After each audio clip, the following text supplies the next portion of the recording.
look down and I'm like, wait a minute, your arm is in my vagina. It's too much, I know.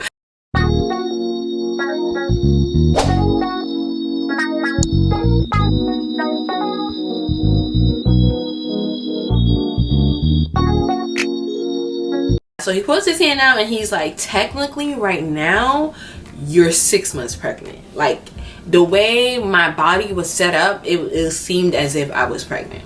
So I'm like, wow, surgery would basically be like a C-section. And I'm like bawling at this point. It's crazy because like I'll start crying and then I'll stop and be like, so how long you said the recovery process is? Because I was just about to start. This was right before my last semester of my master's program, and at that point I knew I was going to be busy because with my job, the new school year started with my kids. My internship was coming up, so like there was no way I felt like I was gonna have time. Like, I felt like I was just gonna have to end up pushing back graduation. It was just so much, y'all. So I was like, okay. He was like, you know, but before we do the surgery, you're going to have to meet somebody else, another doctor who's going to be in the operating room with me. So of course now at this point he's talking about surgery. I'm like, okay, who is this person? And he was like, basically she's the one who specializes in this, and she's going to be able to tell me if the fibroids is benign, basically like cancerous. So I'm like, what? So I was like, okay, whatever. Call my mama, crying again, like boo crying. So tell her what happened. And now at this point, y'all, being my mom I was not feeling her at all. You know why? Because I was just, like I said, trying to control my emotions, and my mom was thinking more logic. So she's like, no, we need to get another opinion. Like, I don't trust this doctor.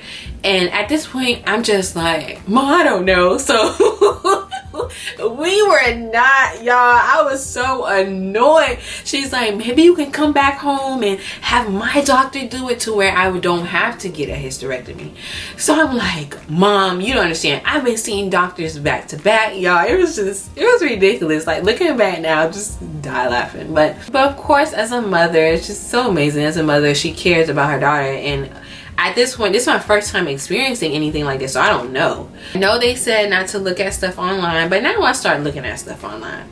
And people are like, yeah, basically once they started having kids, like, it went away. Mind y'all, the doctor said it was my fibroids, right? The first one. Like, wow, so now, like, when I go on dates, I'm gonna have to be like, how long you waiting to have kids? Just joking, I would never do anything like that. Of course, when the time is right, God, I know you hear me and you know my heart.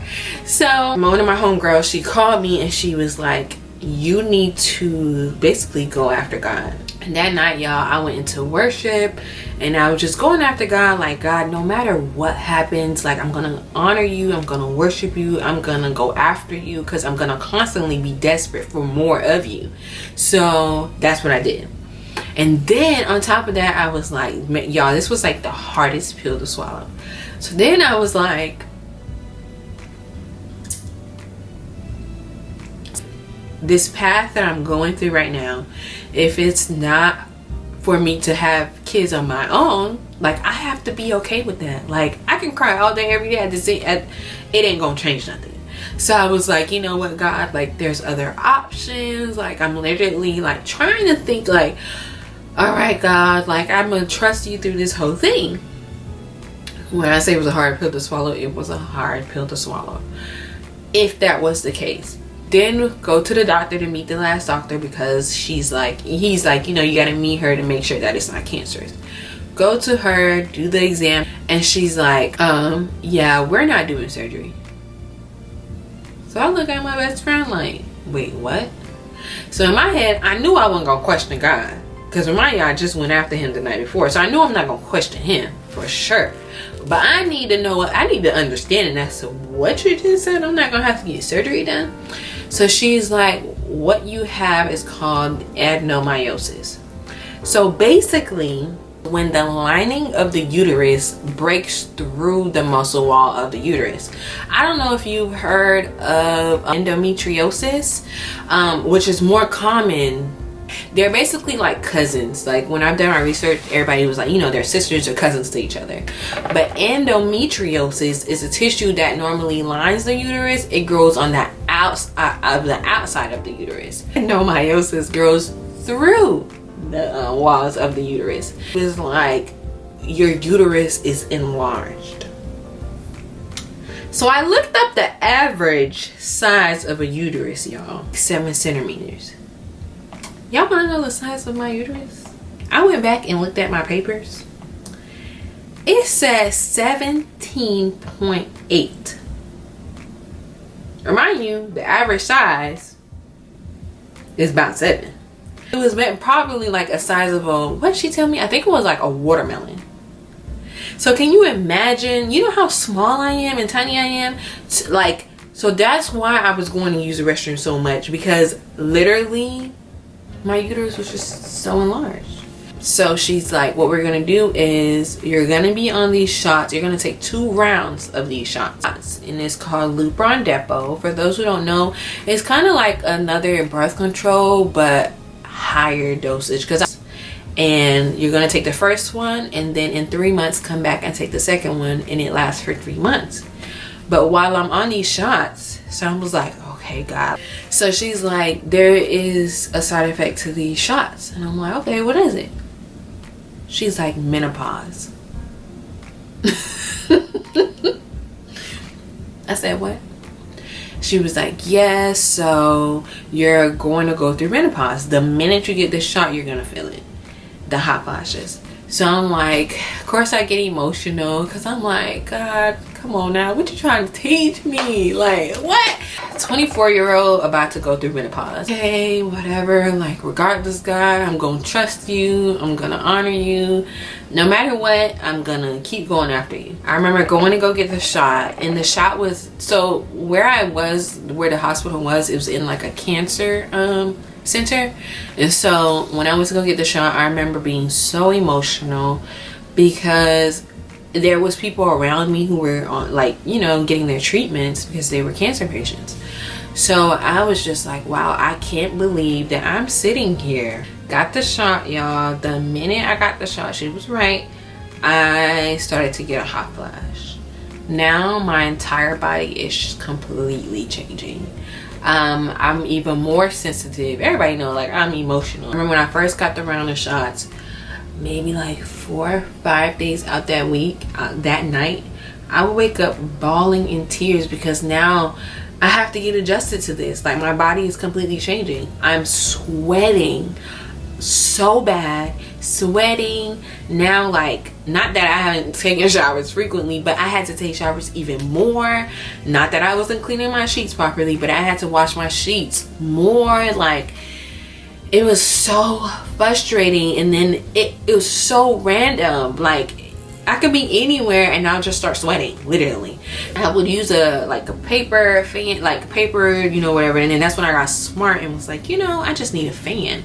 So that's when I went and bought me a fan off Amazon, which is why I was walking around with the fan everywhere I went, because it was serious. Like, people thought it was cute and probably thought like, oh, that's just Margaret.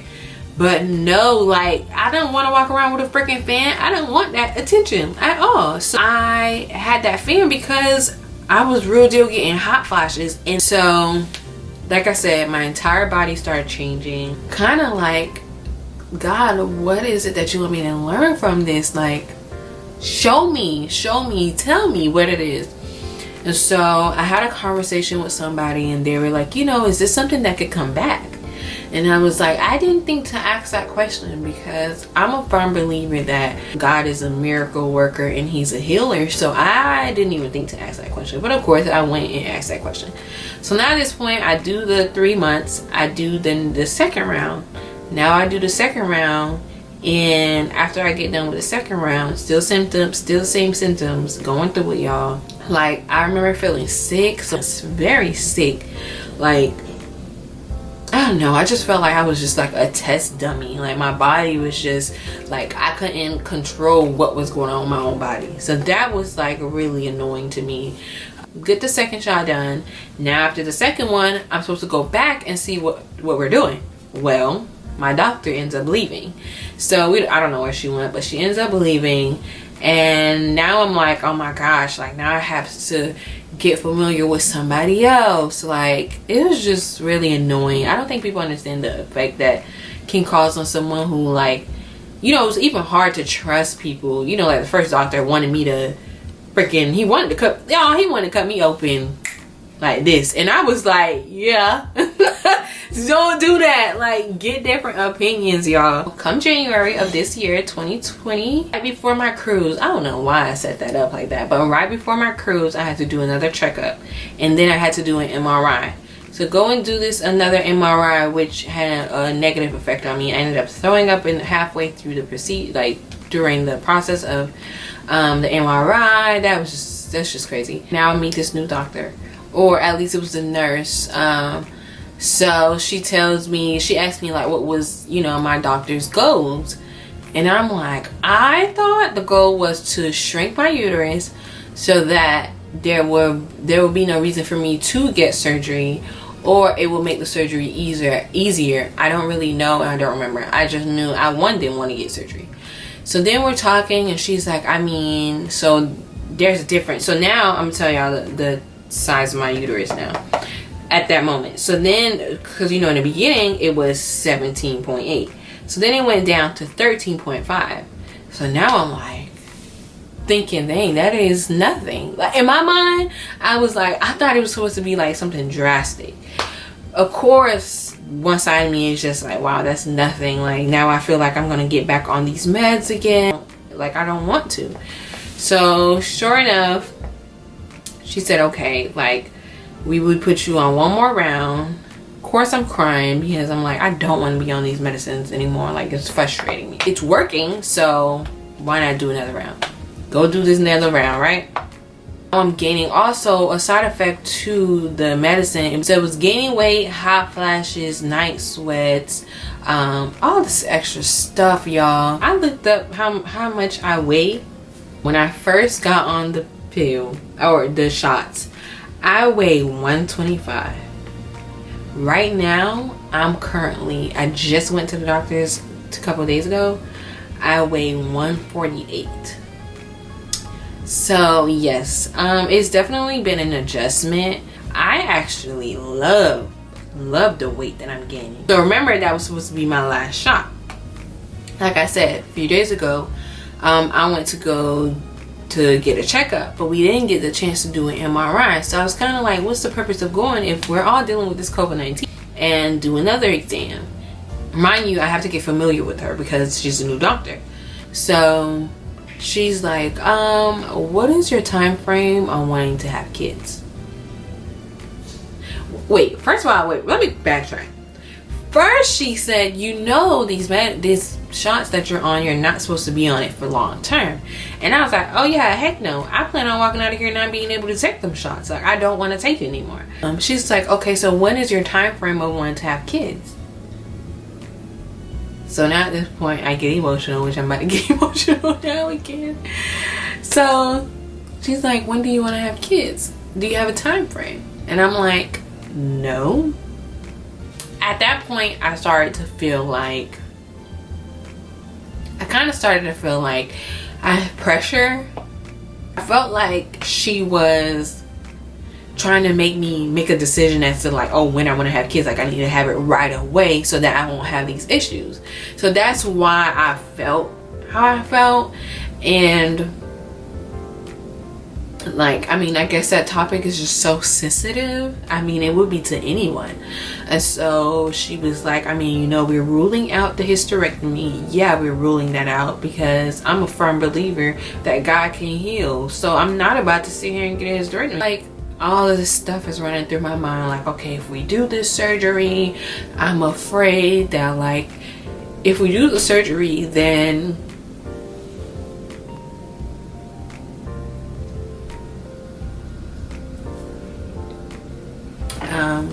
sorry y'all. If we do this surgery,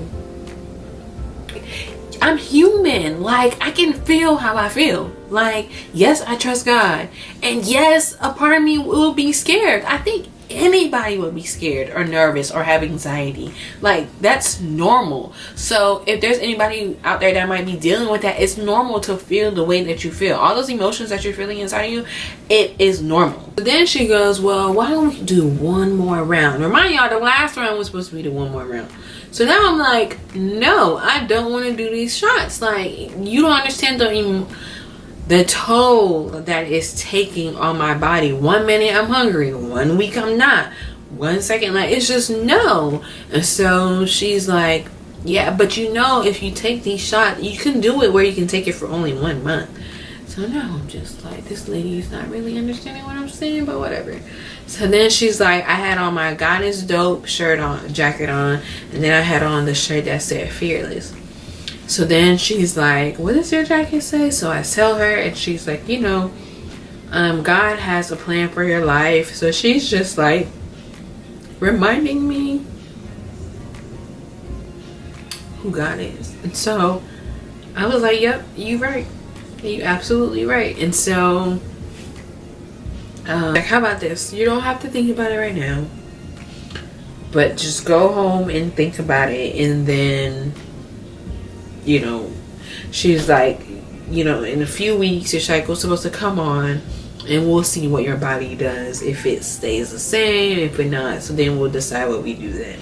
That's where we're at right now. I say all that to say, like, you know, it's normal for anybody who might be dealing with that. I understand you. I know exactly how it feels. It's nerve-wracking. And then I just kept thinking, like, sis, I'm about to go get my PhD. Like, one, I don't even have nobody. I'm not talking to nobody. I don't have a boyfriend. I'm not married. I'm not, like, I can't just go and be like, hey, so you ready to have kids? Because I'm ready. I ain't got time to waste out. No, I can't do that. I have to just keep reminding myself, you know, trust the Lord with all your heart, and like not to lean on my own understanding. I will keep you guys updated and post it. Anybody else out there who might be dealing with the same things and have nobody to talk to, I'm here. I love y'all. Thank you guys for listening. Thank you guys for supporting me.